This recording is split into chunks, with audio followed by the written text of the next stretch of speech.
The college football season isn't far from being over, but that's not stopping these guys from getting in trouble. 2 players getting arrested on DUI charges, SMU quarterback Van McGill and Arizona State defensive tackle Raheem Lindsley.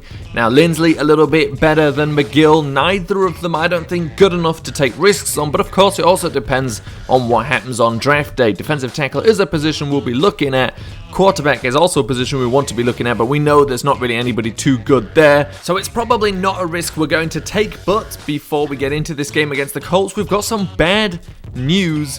One of our rookies is injured and out for the rest of the season. Slot corner Jamel Dean suffered an MCL injury in practice and he'll be out now. Carl Davis did come back 2 weeks ago from suspension, but Jamel Dean was playing so well that he didn't even get a look in the squad. Unfortunately now for Jamel Dean, Carl Davis will get that chance again, and Jamel Dean will have to sit the rest of the season on the sidelines, watching as his team fight for a playoff spot, and they'll fight for it here in this game against the Colts. So the kickoff to start this game going deep into the end zone, and Nyheim Hines is not going to take this one out, takes the knee at the back, setting up them from the 25-yard line, and Carl Davis is the man who immediately reintroduces himself as on 2nd and 2. Eric Ebron there stopped, but Eric Berry almost had a chance on the ball as Levante David doesn't bite on the play action whatsoever and gets that free sack on Jacoby Brissett. So now 1st and 10 for our offense as they had to settle for a field goal, and it's Justin Watson with a catch on the sideline. A little bit of a counter play here, and it works out big for Darius Guice, who picks up about 15 yards. Now 3rd and 3, the completion to OJ Howard, but he can't get to the gain line. And now after a crazy few games of bad field goals and blocked kicks and things, that was completely normal, good from 47 yards as the ball gets popped out there on the tackle, but it's picked up again by the Colts. And then Jacoby Brissett, of course, filling in for Andrew Luck, gets that ball out. Eric Ebron fighting hard for not much gain. And let's talk about Jacoby Brissett, of course, now the quarterback, as Andrew Luck is out this season, and Shaq Barrett comes in and takes him down. 2nd and 21, it sets up Brissett again being rushed out of the pocket, and Shaq Barrett, 2nd sack, 2 plays in a row, setting up 3rd and 29. Of course, they ended up punting, but they pinned us to the 1-yard line, so we call on Darius Guice to get us out of that. He just picks it up on 3rd and inches, but it was a holding penalty against a receiver, so it's 3rd and 5, and Darius Guice picks it up again.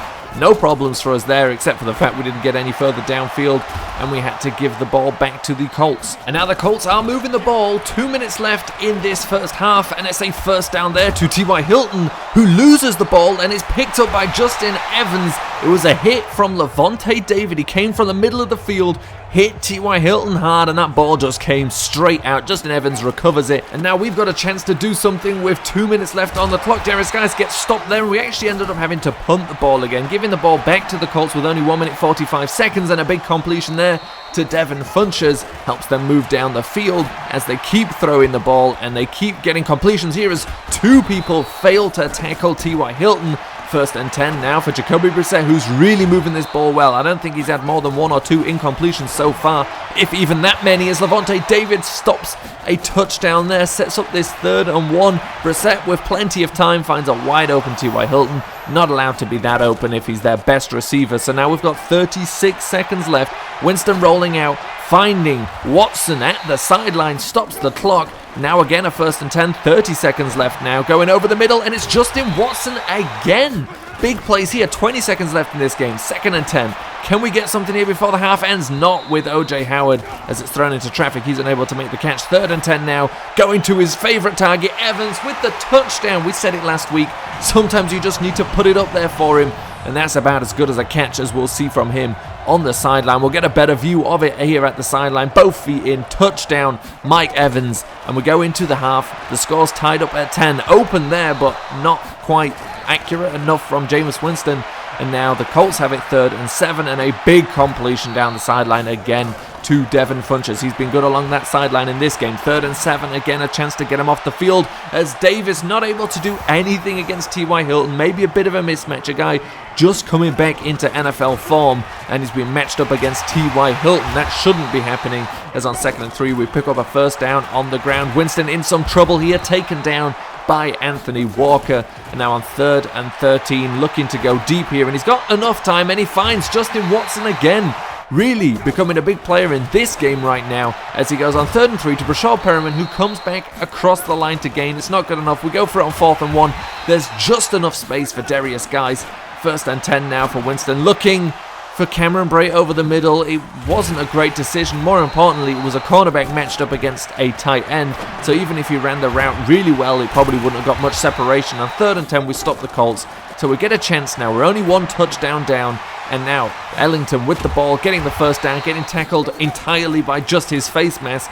Gets another 15 yards on top, going deep, going for it all to Chris Godwin, who can't make the catch. Just not quite enough put under that ball. 2nd and 10, getting squashed there by 2 Colts defensive linemen. 3rd and 16 it sets up. Can we get down the field? Not with O.J. Howard again, who fails to make that catch. It was in traffic, it wasn't his fault. But now the defense stepping up. 2nd and 9, coming in for the sack. Levante David with pressure on Brissett. And now Carl Davis coming back, matched up again against T.Y. Hilton, but this time comes down with an interception. And with that interception, we've got a chance now. 4 minutes left in this game. Winston with plenty of time finds Brashard Perriman wide open over the middle for a touchdown, and this game is all tied up at 17 apiece, but there's still 4 minutes left, and the Colts will certainly be looking to move the ball back down the field again, and going for Funchess on that sideline again, but Eric Berry this time having none of it. And now we've got the ball back. 2 minutes left in this game. Darius Guice running hard, but getting injured, and that's a big loss there in the end of this game. So now it's Peyton Barber who's in at running back, not doing a crazy bad job, but not doing a crazy good job either, as Brashard Perriman can't pick up the 1st down on 3rd and 6. So now with 1 minute left in this game, the Colts get the ball back, but they've got a 3-point deficit as they go for it on 4th and 3, and Marlon Mack picks up the 1st down and a bit more. Shouldn't have happened on a 4th and 3 play. We shouldn't have let him just run for that many yards, and now the Colts really looking for it all, I think, here with 40 seconds left in this game. Confidence in Brissett as Andrew Luck's replacement, as he finds Funchess there. I didn't think that'd be a completion, but it is, and again it's at the sideline. 1st and 10 now from the 25-yard line. Another completion to Eric Ebron, getting out of a tackle up the sideline. And every time they're getting knocked out of bounds. 2nd and 1. Brissett with plenty of time finds Naheem Hines. It was Eric Berry in coverage who couldn't do anything. And the touchdown there goes to the Colts. The score 24-20. We've got one desperation play. The ball goes backwards. And that will be the end of that game. Unfortunately, losing it in the final drive with no time left to do anything about it. So now we move into the next week against the Lions. Now there's no X-Factor players here that apparently we should look out for, but the Lions have got plenty of good players. Matt Stafford, Kerryon Johnson, they may not be superstars, but they'll certainly cause us problems if we don't take them seriously. So now we go into this game hoping to guarantee at least an 8-8 finish, because we've already got 7 wins. One more win, of course, would guarantee that. And the Lions in this game will start with the ball, and it's actually CJ Anderson starting at running back. I don't know if Kerryon Johnson is injured or whether they've decided Anderson is better, but the ball comes out there as Danny Amendola catches a screen. It's Matt Stafford who picks it up. Now if we take a look, I don't think that's a fumble, but it was Shaquille Barrett on the first tackle, Shaq Barrett on the second tackle. 2 different names for 2 different tackles, but it's the same player. And on 1st and 10, going over the middle to Danny Amendola. So now just outside of the red zone here, 2nd and 7, but Levante David coming round the edge with the sack, pushing them further back. 3rd and 12 though, just lofted over the middle, and again to Danny Amendola, clearly a favourite target of Matt Stafford early in this game. 3rd and goal now. Stafford with too much time in the pocket, but a bad throw, and it was almost intercepted by Eric Berry. Unfortunately not, so they got the field goal, but not much more as O.J. Howard here gets a catch to start off the offensive drive here. And Winston running out of time there, potentially had an open receiver on that play action.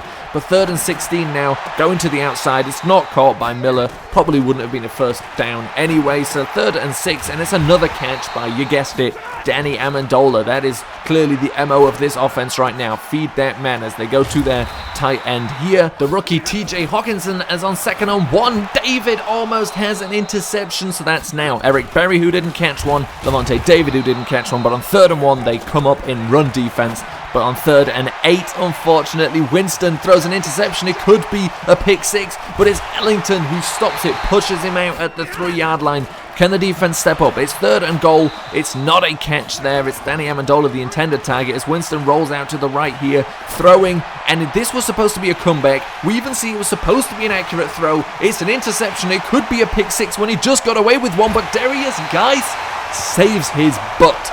That is another pick 6 saved for Winston by his teammates. with high effort plays. And on 3rd and goal, can the defense save him again from giving away a touchdown? And they do, as CJ Anderson can pick up nothing there. So the score with 2 interceptions is only 9-0, as maybe we can get something going here before this half ends. It's 3 minutes left, but that is just a bit short, and we make a bad decision here because we were annoyed that they were short when really forward progress should have made it a first down. So we go for a stupid play, we give the ball back to the Lions, and now we've given them another chance to get a touchdown, but David stops them there. So now it should just be a field goal, the 4th field goal of the first half, but it's not going to be that as Smith comes up and stops it. It's recovered by Justin Evans, and all of a sudden we've got a chance to maybe get some points before this half ends, as now Evans is open on that curl, wide open on that one. So now we've got 42 seconds left. We're creeping into the Lions side of the field here, and 3rd and 3. We give the ball to Darius Guice on a draw play, a very effective draw play. Check it out, Freddie Kitchens. And now 1st and 10 from the 20-yard line as Winston takes a sack here, and we'll take our final timeout. So we've got 20 seconds, no timeouts. Winston's just going to have to throw this one. Howard almost gets it in some heavy traffic. 3rd and 16, probably one last chance here. Going to the end zone for Evans, and he can't bring it down. So we'll have to settle for a field goal. But it does make this game a 6-point game going into the second half. Something you really wouldn't expect if you look at the turnover differential right now. 2nd and 6, and we're feeding Darius Guice early in this half, and he was a shoelace away from a touchdown there with some good blocks in front of him. On 3rd and 3, he can't pick up the first down. 3rd and 8 for the Lions, and Davis had a chance to play the ball. He just did nothing. He came towards it, never ended up making an attempt on it, as Marvin Jones here now picking up the first down on the previous play, picking up some yards on that one, setting up CJ Anderson for this, but then Deon Buchanan coming in and pulling that ball out, and it's Shaq Barrett with the recovery. And what a game for Barrett. And Deon Buchanan, we've missed him. He's made some big plays this season, and he makes another one there as Winston runs here, slides down, and keeps himself safe. 2nd and 6, Darius Guice picking up the first down on a nice run there. It's still just a 6-point game as Darius Guice has some space to the outside here. Is tackled just short of that first down. 2nd and 6, Winston looking to pass. Now he's looking to run. Winston running, and he doesn't slide there. He gets tackled, not very safe, but it was just a cornerback, and he gets sacked here, loses the ball. It's DeMar Dotson who manages to pick it up, so it keeps this drive alive. We're in the 4th quarter here, 7 minutes left, almost a catch by Justin Watson, and I was going to say the score's still only 9-3, so there's a chance here as Winston ends up passing to Howard. He could have ran himself. He goes it to O.J. Howard, who doesn't pick up a first down but makes this field goal a little easier. So now it's a 3-point game as a big sack comes in there from Shaq Barrett. A huge game for him this week. 3rd and 17 for Matt Stafford. Plenty of time in the pocket, going deep over the middle, but it's Justin Evans with an interception, and that will give us a chance now. 4 minutes left in this game. It's just a 3-point game. Only field goals have been scored so far. A touchdown feels like it would absolutely win this game as Winston goes over the middle to Miller. The rookie Miller with a nice catch over the middle and picking up a big first down. 2nd and 4 now for Winston, and he's moving down the field. Winston decides to run for it and decides to dive. I can't explain that. There is no way to immersively explain why he would ever do that. Fact is, it was just a complete mess up and shouldn't have happened. Of course, it should have been a slide. And that is the first touchdown of the game, and it's off a fumble touchdown after missing out on a bunch of pick sixes. He doesn't get it there. We'd go for it on 4th down, lose out on it. There was still a minute left, but the Lions managed to run the clock down, and so we see at least we got a little bit better after that game. Jordan Leggett will return. That's just the 3rd string tight end, but that is a big shame to lose that game. We definitely could have won it. We're now tied up at 7-7 going into our 2 final games of the season against the Texans and the Falcons. 2 big games, 2 games that will be very tough to win, so who knows if we can go 500 on this season, but let's just see and find out next week.